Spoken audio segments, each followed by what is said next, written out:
Okay, we're looking at a second video. So what do I need to do a second video for on tonight? Now I still promise I'm going to do some wedge videos for y'all. And now that I've been playing golf, working on my wedge game, and my wedge game, like everybody, some days it's on, most days it's on. Today and God, lately, it's really been on. I mean, you're hitting 4 chips off the green on a round. You're hitting the pin 6 or 7 times where the ball hits the pin and it comes right near the green. It's just a tap in, sometimes for a birdie, sometimes for a par. But my game's really good right now and it's been enjoyable. That doesn't mean on the second round, on the back half, after dealing with this, that I don't start having what I call the wheels coming off a little bit. And so every now and then, I'm out there and I'm thinking, man, life can't get much better than that. And then all of a sudden, you're just tired. Generally what happens, now this is just a 9-iron, but let's call this a wedge, it's close enough. Generally what happens when you're tired is you're not going to get far enough back here. And I told you if you don't, then when you make your turn, you're going to turn too much this direction and you're either going to stand up and do cut shots or you're going to come around and feel like you're snapping it and you're going to get those little bitty draws, but they're pulls at the same time. So if you don't get back here somewhere to make sure when you do that and keep a straight ball, it's probably because you're tired or you're hot. It's still hot in Texas. So I'm warning you, anytime your game starts to go off, start back at the basics. My grip looks good. My stance looks good. I'm looking square to the target. But am I coming back and still doing my shoulder to shoulder? Am I still doing my shot?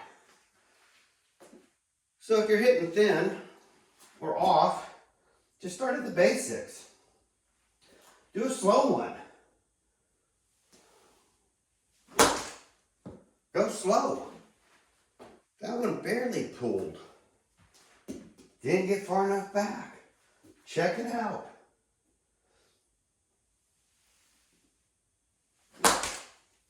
Perfect shot. That's how easy it is to test what's going on with my swing. So if we can do that with a 9-iron on the full swing right now, we should be able to sit here with a wedge and do it with the wedge. This is where things start working with our wedges. So then,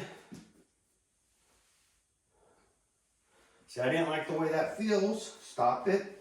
Start up again. Then I'm working on trying to relax my hands to where the weight of the club creates the release. Literally, like get it hinged and hanging where you can feel it floating in space and you just come to a stop and then I don't even have to try to release the ball. It's just automatically happening now. So when I work on my wedges, I want that same feeling.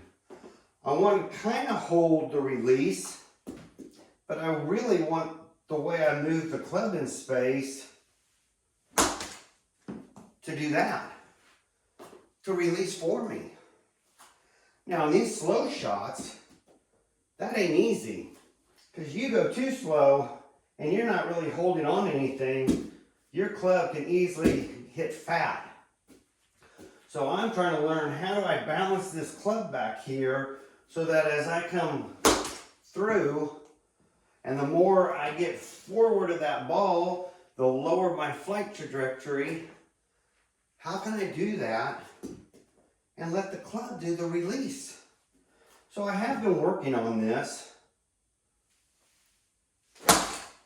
so that I can still hit my 9-iron line and I can still hit good shots, but I don't have to think anymore. So I really want to get this point to where we just go 1, 2, turn everything. What I used to call left, turn left, or I went to the terms turn everything because that whole left thing was a little confusing for some.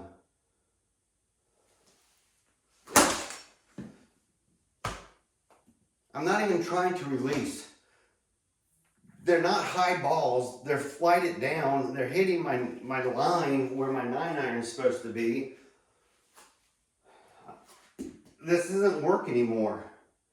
This is literally just doing, you heard it. It hits the ribbon. I mean, it absolutely hits that ribbon.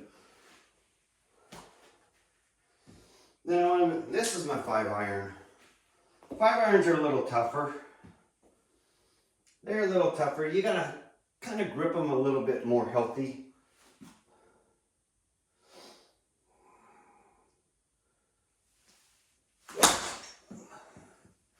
A little low.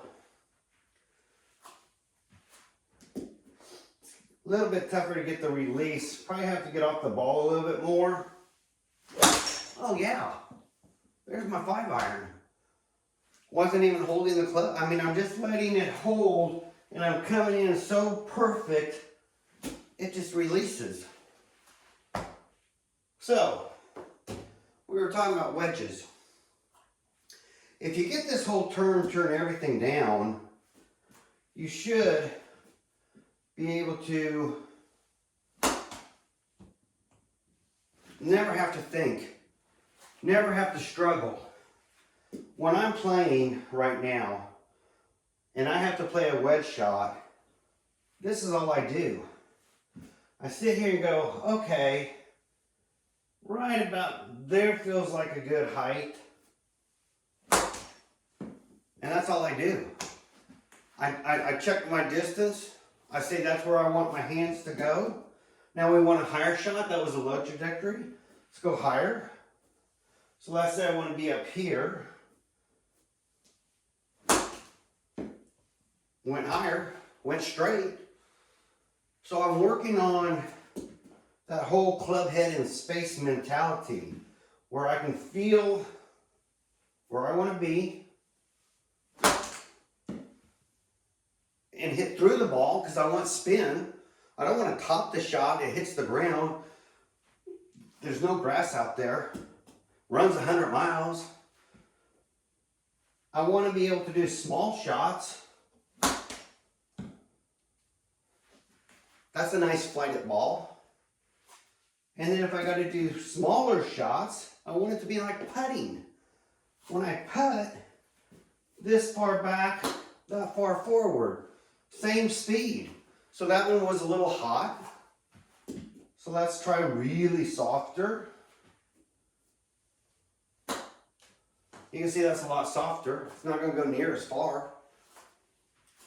So I always say take enough swing back here so that you accelerate coming back down. But it's all the same tempo and they're straight. You can do this all day long. But you got to get used to turn everything. And if you turn everything, I don't know, they work. Now let's handbrake at the bottom. Handbrake. We're going to start turning. We're going to get our hands to the bottom. And I told you, as long as your hands are in front of that club, you're never going to have a problem. But I told you also, you can handbrake it just about here. Let the club finally overtake on the, after it hits the ball, and your shots go higher. Or don't throw your weight forward. So when you're doing this shoulder rotation, see how high that ball went? And that's a great, still flight it, but I'm not turning way back here. I'm not getting this shoulder over this foot and then turning everything, trying to compress the ball and keep a low flight and move my low point forward. Remember I talked about the airplane landing and buzzing the tower? All we're doing is trying to stay put. Spine stays here, shoulders stay here, turn up. And I get a nice flighted ball to hit on the green with enough backspin so it should check up. But if I gotta hit one because I'm closer to the green, I don't have anything in my way, no sand traps, no valleys, and I just want to hit one onto the green and let it roll. That's all I do. I leave my hands almost numb. A lot of people are like, well, what about your follow through? How much is your follow through? I just let the club do it. Here, here. So I guess I had a little bit of follow through. That ball would travel across the green. We can go slower. That's nice and soft. You can see I'm not turning. I'm not following through. You could. You want to start getting further from the green and really stand up. Look at how that ball flies off the... That's what your iron should really feel like. You want to start popping some balls off the club face. Do that. Man, them balls take off. Good spin. You can see I'm not really bringing the club far back. Look at that ball go. I'm trying to bring the club back to maybe in just barely turning. And then I turn completely through. Well, is there another way to do it? Sure. Well, if we go too far, and then we just let gravity do the club work. That's all I'm doing. Coming up, gravity. They're all straight. I don't think if you just practice this, it's going to take long to quit pulling to the left or pushing to the right. I really think if you just turn everything and just believe in it, and then like I said, this keeps you straight. This works how much you're lofting, de-lofting, works the flight. So when you want those high flighted balls, move them up a little bit here. Let's move this up. We say we're moving the ball up. That's almost in the middle of my foot. So turn. I cleared the net. It's in my bathroom now. Went straight. Turn everything. I'm not trying to lift the ball off the ground with my hands. I'm not flipping. I'm literally a pendulum coming up, turn everything.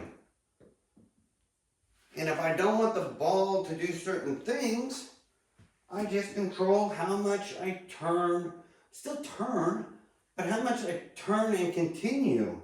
So on these little shots, turn it. Well, I'm not traveling past the ball very far. And I told you, there's times it's okay to come in and turn and throw your hands forward. You should still be hitting straight. You're going to get a little bit more pop because now you're pushing on the ball, but it's not like you're pushing from back here. You still want your shoulder to shoulder transfer, but you're just throwing those hands. Now, why do we throw the hands then? You hear that probably all the time. Why are we throwing the hands?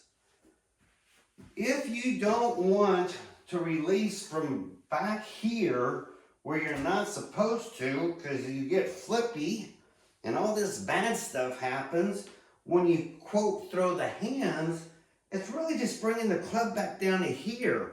Where are you at with setup? This hand is in front of this thigh.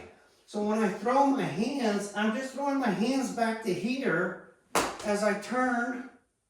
And so it just gets you back to make sure that you're really releasing the club in front of your thigh. And then I said, as long as you clear this left hip, just always clear it. Come up, clear it. Once you clear that hip, you might start pulling the ball of hair, unless you throw your hands toward the target. And that's usually because you're only going back over here and you're not going back over here. And so I told you, and people, I get it. I was scared to do this at first. People have a hard time wanting to turn way back in this space that they know it exists, but it's behind them, so it scares them because it's past their peripheral vision. They see something, oh, where'd my hands go? Well, they didn't disappear. They're still connected to your body. So if you want to come this way and through, that ball goes straight. You don't have to time it out. It's because you're not marrying your shoulder with your hip. And I said the only time you get in trouble is if you marry these two guys together so that your turning looks like this. Your ball flight is also going to look like that. But if you're coming back and turning everything, that ball's rolling straight back toward me. It hits the net and rolls straight back. So you can get behind you. You can get behind you. Way back here. Guess what? It still goes straight. Now, that's thin. Why is that thin? Because you are turning so far back here, your sequencing is fine, but your timing has to slow down. And what do I mean by that? Once you start getting way ridiculously past here, I mean, I can't even look at the ball anymore past here. I mean, we're back here. You have to slow down your timing so that you still get your hands in front of your thigh and can still release the ball straight along the target line. So the deeper you get, the more you have to time things out. So when you see me, I posted that 6-iron swing where well, let's just grab it. Make life easy here, 6-iron. And I grabbed this guy and I was like, look at what you can do. And I'm turning my body. That was just absolutely ridiculous amounts. And I'm hitting. You have to slow down and throw those hands to still match up. It takes practice. That one hit my curtain. That's why I put a curtain over the window. I don't want these to break the window. They're practice balls, but they're hard. They can go fast. They can, trust me. I got a little table over here. That hit the edge of the table. These balls, they cruise. So anyway, if you're doing this ridiculous way turn, there we go. You can do it. You got to start turning more before you even think about releasing. And before you think about releasing, you got to throw those hands towards the target. And you really don't want to release until you're almost at the ball. Then you release. That's always the golf swing. So if you're working on wedges, and it's a small little, God, let's say I just want to hit to the bottom of my net. It's really hard for me to move the camera because of this wall to where y'all can really see what's going on. But you'll tell by the flight. The closer you put your feet together, you're controlling distance. You're not going to hit a very far ball. Now, Can you control the distance with how far your feet are apart? Yeah, you can. So let's put one club head length between our feet. So now, still want to come from behind. It's a good shot.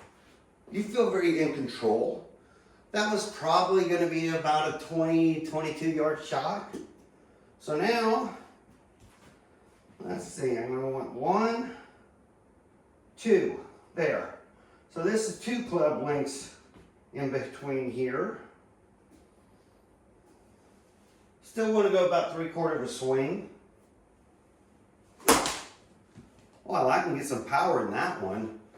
That's going to go over 20 yards. That's probably a 30, 35 yard shot. So now, 1, 2, 3. Okay, let's get these further apart. Let's get the ball just over the center, hanging a little bit on the left-hand side. Get in here.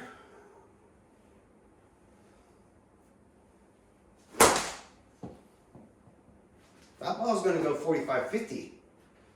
Well, what if you got to go 100? It's a 9-iron. This can go 135. So 100 yards. It's about 100 yards. I start letting my low point move forward, flight the ball down a hair. Don't have to swing harder, just smarter. So that's what you're really looking at. Coming around. Now, the bigger your swing, the more you just got to let it develop. Well, what do you mean let it develop? Like the Polaroid. The more you come up and then turn, that's letting your club finally come and set. So it should slow down, I don't know, a couple miles an hour. If this is, say this is 7 miles an hour. That's 7 miles an hour. Could be. You want to slow down to about 1 mile an hour and then go forward. Then you've set your club. Then you just have to make sure you do shoulder to shoulder. So now, there's your 9-iron.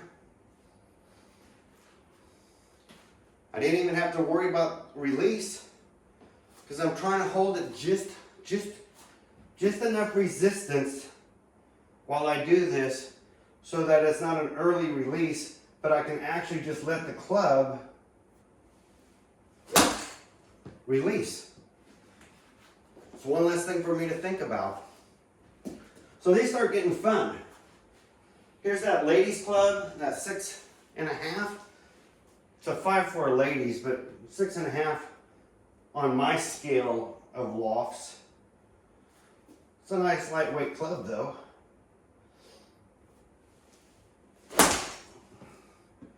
There it is at 6.5. Didn't kill it. Went straight.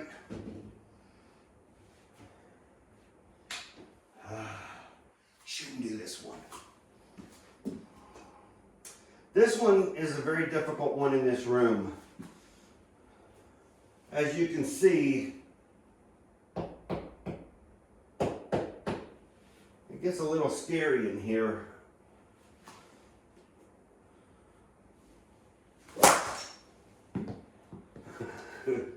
So I don't like really using this in here. Stay with 5 irons, 6 irons. They're not so scary. You're not going to hit a wall.